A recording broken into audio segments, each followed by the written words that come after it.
Welcome to the One Question Leadership Podcast. This is Jeff Mitchell. I believe leaders must be anticipatory to chart a path forward.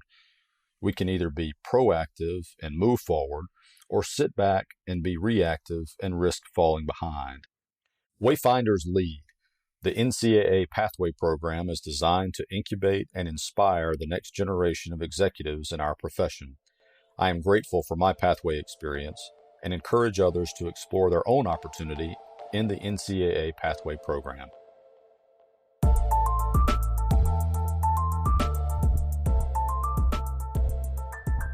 Greetings, this is Ty Brown, and welcome to the One Question Leadership Podcast, where we highlight executive and organizational leadership. Be sure to follow us on Twitter and Instagram at 1Q Leadership.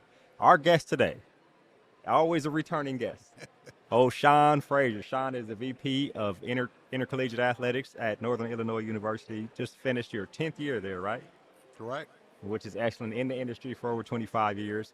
Wealth of experience, wealth of thoughts, always has an educated opinion on some things and some excellent ideas. So I want you on today, while we're here at NACDA, to tell me a little bit about what is on your mind regarding college athletics. Yeah, so I appreciate you, man. Thanks a lot. You know, we're at NACDA.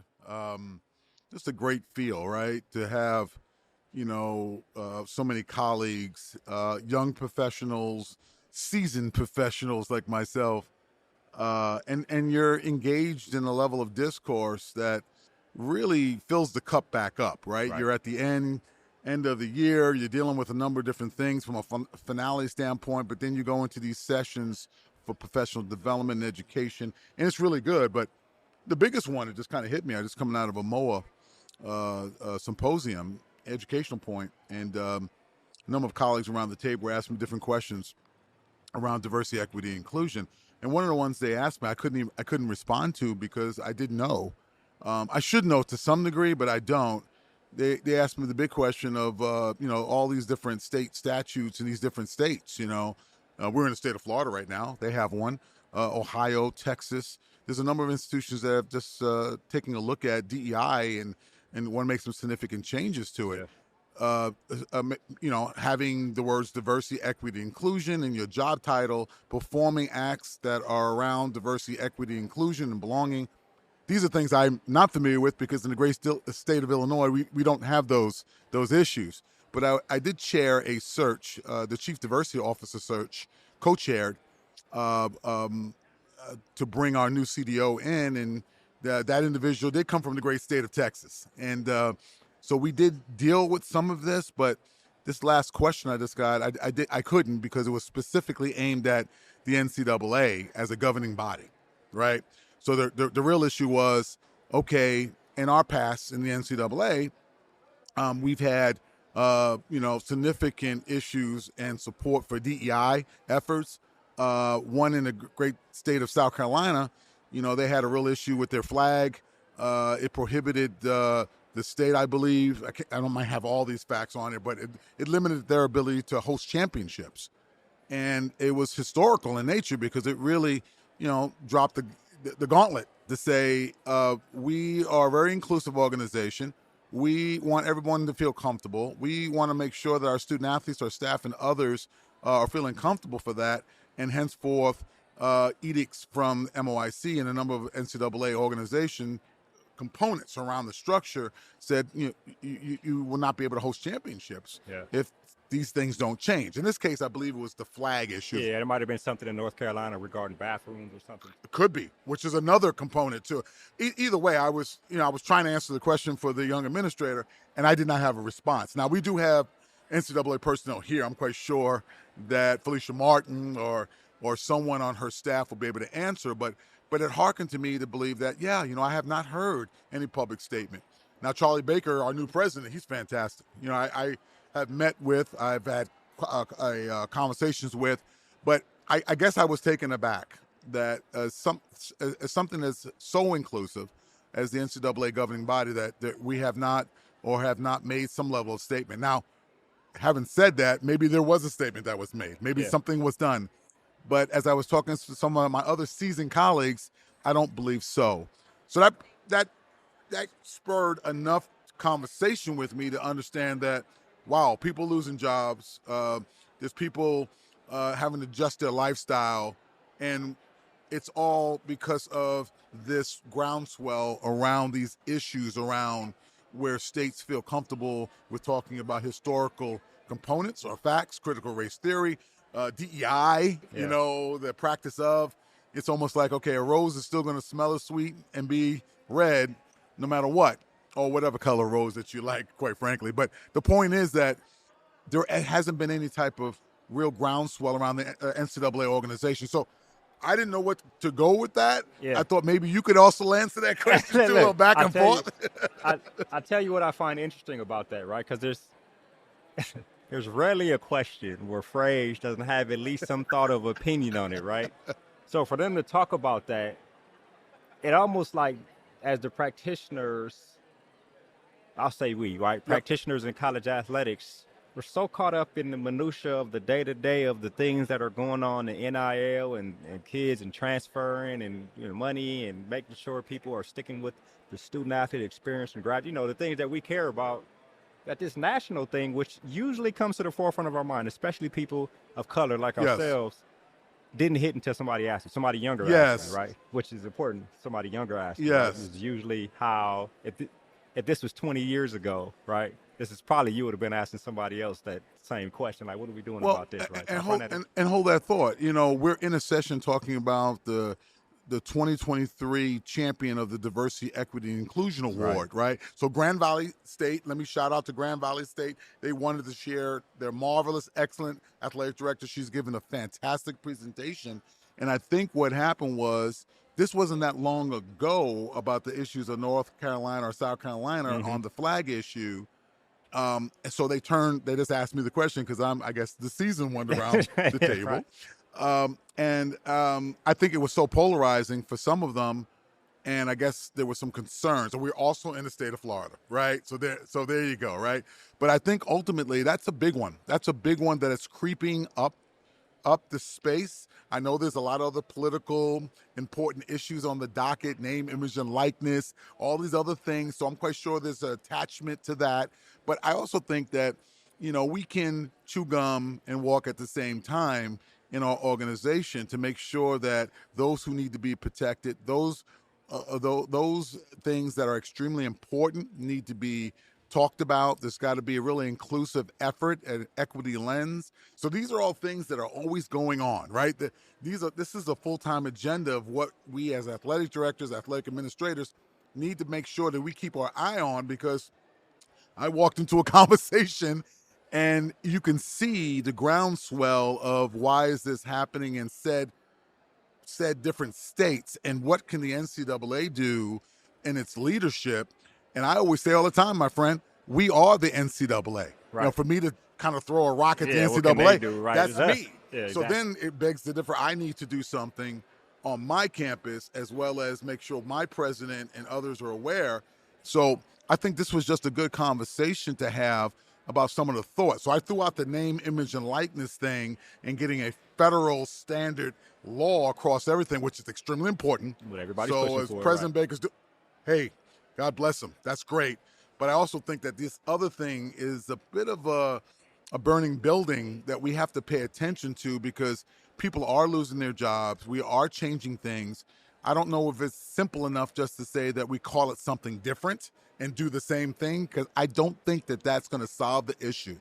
At the end of the day, we saw it with the NCAA Inclusion Office being called Office of Professional Development, and now it's Office of DEI. Right. I think we could change some of those things around, but at the end of the day, just changing the name is not going to change the purpose, the overall understanding, the appreciation of. So I guess I've got some concerns. Yeah. I got some real concerns. Let me ask you. I got two things that popped in my head. First is, as it always has been, with my limited knowledge of history, sports, college sports, high school sports has been on the forefront of things. Oh yeah. This, right. So thinking back, what was the process when South Carolina or North Carolina, when those things happened, from your recent memory, what was the process to get that groundswell going? Or was the leadership of the NCAA already in tune, or did we have to, from the membership, go and say, hey, here's what's happening, we need to do something, and did it come from? Well, I think it's a little bit of the chicken and the egg thing that you just mentioned, right? We can go back from the dawn of time where sport has been the beacon for change, or the catalyst for change, since my alma mater, Sam Cunningham, from coming in playing Alabama at USC, and having Bear Bryant do what he did to Bubba be able Smith to from do Michigan It. State, Exactly right? correct. They like, what's happening here? That is correct. Guys? So I think that's one thing, but I do think that this was fortuitous for me, because these were young. These were, if they were not student athletes, they were one level at their entry level job that addressed the question to me. So I see it's bubbling up.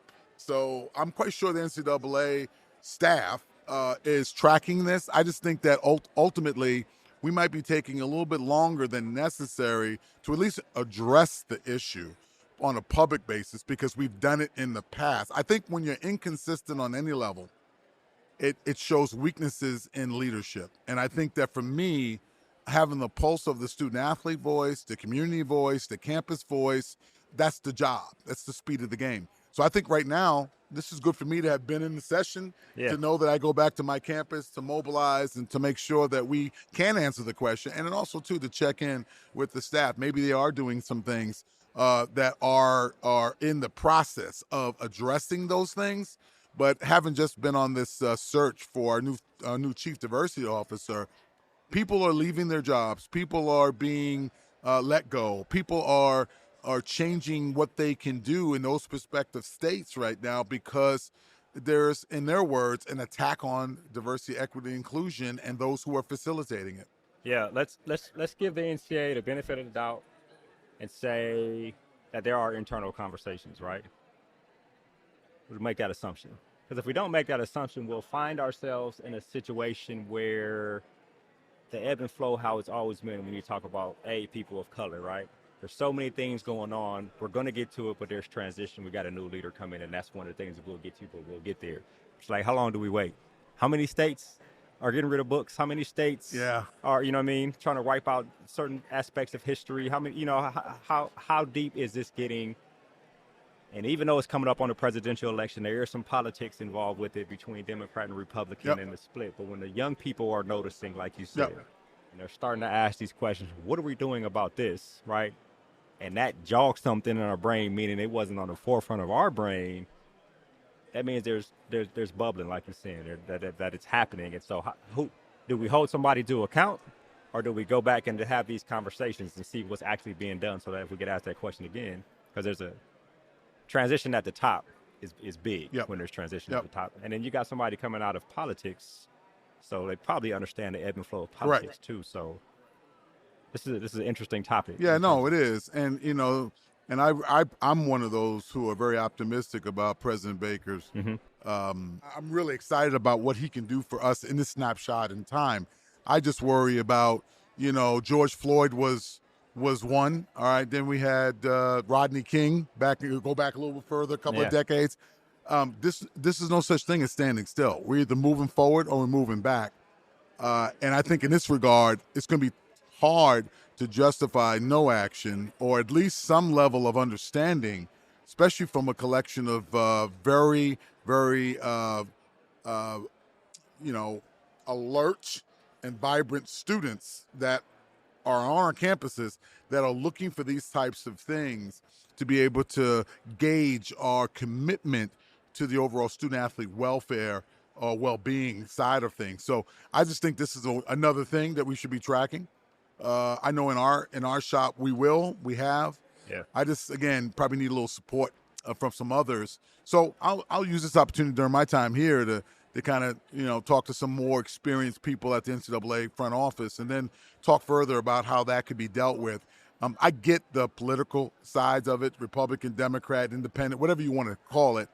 We're definitely bipartisan when it comes to this particular issue, and we want to make sure everyone feels comfortable. But because we have these things going on right now within the contiguous 50 states, and we're recruiting out of all those states I just mentioned, it's just good to get our hands around it. Because I remember right after George Floyd, the parents and guardians of the students that we were recruited, that was like the top 3 question that was sent to that was asked. And if my staff and my coaches could not respond off of that, this was a disadvantage. So it was a tough situation there. So again, I'm looking at it from a competitive standpoint. I like to win academically and athletically, and I want to make sure I have the right answers. And this was a good kind of wake-up call being in that session. Kudos to Grand Valley State again for winning the 2023 NCAA MOA Award and them fielding some of these hard, tough questions. Right. Well, I'll say this before we wrap. You won't solve, like, issues don't get solved immediately, but if we're always thinking about, the grand plan, then the first step won't get taken. Correct. Right?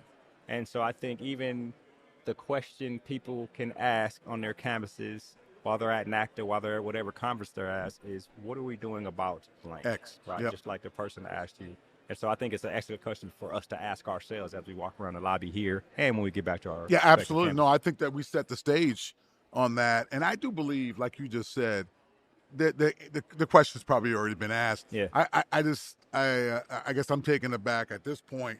Not to say that I need to know everything on this particular space, but it would be great to be better informed, to be able to articulate what is happening in that regard. So I'm going to get myself informed. Yeah. And we'll do. And I'm going to make sure that we have that conversation. And I think this conversation is perfect for colleagues that are out there that are not at NACTA, that are not, maybe around this particular issue.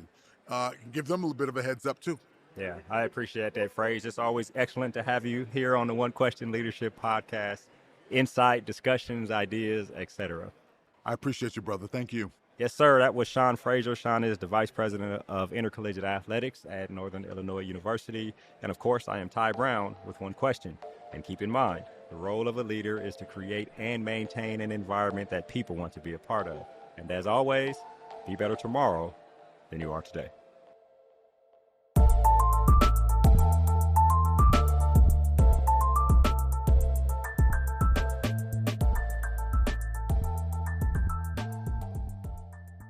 This episode of the One Question Leadership Podcast is produced by Spades Media Group, solving problems using creative leadership.